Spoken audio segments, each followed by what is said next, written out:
41 πρώτη.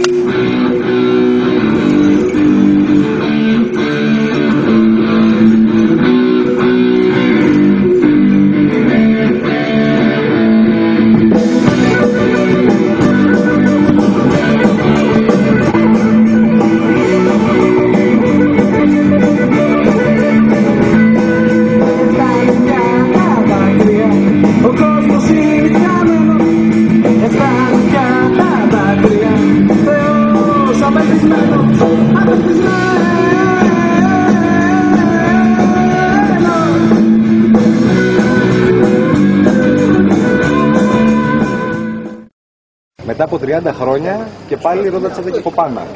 Ξανά. Και ξανά πρωταγωνιστής εσείς. Ρόδα είναι και γυρίζει. Και ξανά εσείς πρωταγωνιστής. Όχι, πρωταγωνιστούν τα παιδιά, όπως και τότε πρωταγωνιστούσαμε εμείς.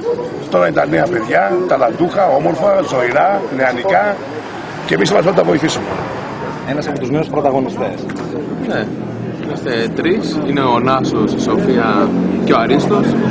Αυτοί μας έτσι τα βασικά λαβόγια. Χρόνια πριν ο Ντούζος θα ήταν συμπρωταγωνιστής σου, τώρα είναι δάσκαλος, έτσι. Ναι, νομίζω είναι ακόμα πιο τιμίο δάσκαλος που μας δίνει τα φώτα του. Έχω έναν από τους βασικούς ρόλους, νιώθω πολύ τυχερή γι' αυτό. Μια πολύ καλή ταινία που είχαν γυρίσει και παλιότερα, με ταινία που είχε γυρίσει παλιότερα, που είχε μεγάλη απήχηση στον κόσμο και ευχόμαστε όλοι να έχει και απήχηση και τώρα. Ένας εκ των καθηγητών που δεινοπαθούν σε αυτήν την ταινία. Ναι. Δεινοπαθώ γιατί και εγώ κάποτε είχα ταλαιπωρήσει τότε καθηγητές. Πανταχού παρούσα. Πού είσαι? Πανταχού παρούσα, εντάξει. Επειδή είναι Όμηρος, τον Όμηρο τον αγαπώ πολύ. Με τον Όμηρο έκανα την πρώτη μου ταινία. Εσείς είσαστε μικρά, δεν ξέρετε τίποτα για μένα. Θα τα μάθετε από το βιβλίο. Έκανα την πρόκληση και τώρα με πήρε και για να σου πω την αλήθεια είχα και μετακόμιση και την ανέβαλα για να έρθω στον Όμηρο. Μ' άρεσε όλο αυτό το πακέτο. Είμαι σαν και αυτό το πακέτο που κάνω. Γιατί? Κάνανε πλούσιο Αμερικάνο εγκληματία. Πάω και παίρνω το Λύκειο εδώ πέρα, αγοράζω το Λύκειο και φέρνω τους παλιούς μαθητές που είναι εγκληματίας, είναι το Τριανταφυλόπουλο αυτό. Εγκληματίας είναι. Έχει κάνει στην Αμερική τα όργια αυτός. Και έχει πολλά λεφτά. Έχει κάνει κλοπές, έκανε αυτά και έρχεται εδώ πέρα ως Άγιος, ως παπάς, ας πούμε. Και πήρε το Λύκειο και έχει τους μαθητές του που έχουν μεγαλώσει και τους στριντούζους και τους κάνει καθηγητές. Και οι καθηγητές όλοι έχουν πεθάνει. Πάντως ο Παπασούσας δεν μεγαλώνει, δεν βλέπουμε να έχει αλλάξει. Όχι. Δεν είναι και τιμοθάνατος.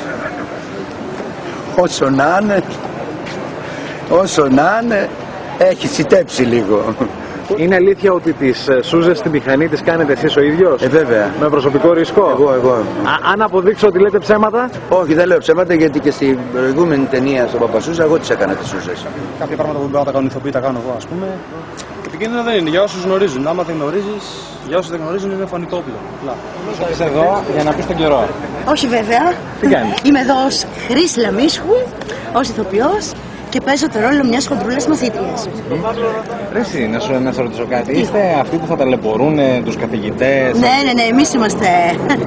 Ξέρεις τι είμαστε εμείς, δεν υπάρχουμε. Να είχαμε την τύχη να είμαστε εμείς οι μαθητές πριν 25 χρόνια που γυρίστηκαν οι Ρόδες. Και τώρα Ρόδα είναι και γυρίζει και οι μαθητές γίνανε καθηγητές στο ίδιο σχολείο. Για το Φουκαρία αεροδρόμιο να βοηθήσουμε, ήρθα και εγώ σε αυτή την ταινία. Χαρά, μεγάλη τιμή, έχει αφήσει εποχή. 3 ταινίες έχουν γυριστεί. Μια ζωή στα τουρανία, με κυνηγάνε. Όσο προσπαθούσα, όταν πήγαινα σχολείο, έλεγα πότε θα τελειώσω. Εκεί ξανά και ξανά και ξανά μέχρι να τα μάθει. Μια ακόμα ταινία μετά από 30 χρόνια. Βρήκατε τους παλιούς φίλους, μαζέψατε και νέα παιδιά. Και νέα παιδιά πάρα πολλά. Και τον Τζιτζίκι και Ραϊνάι. Και πάμε για τρελή επιτυχία. Αυτό παιδιά δεν το ξέρω εγώ. Αυτό το ξέρει ο κόσμος. Αν αρέσει η ταινία στον κόσμο θα κάνουμε επιτυχία. Αν δεν αρέσει θα τη φάμε στην τάφα.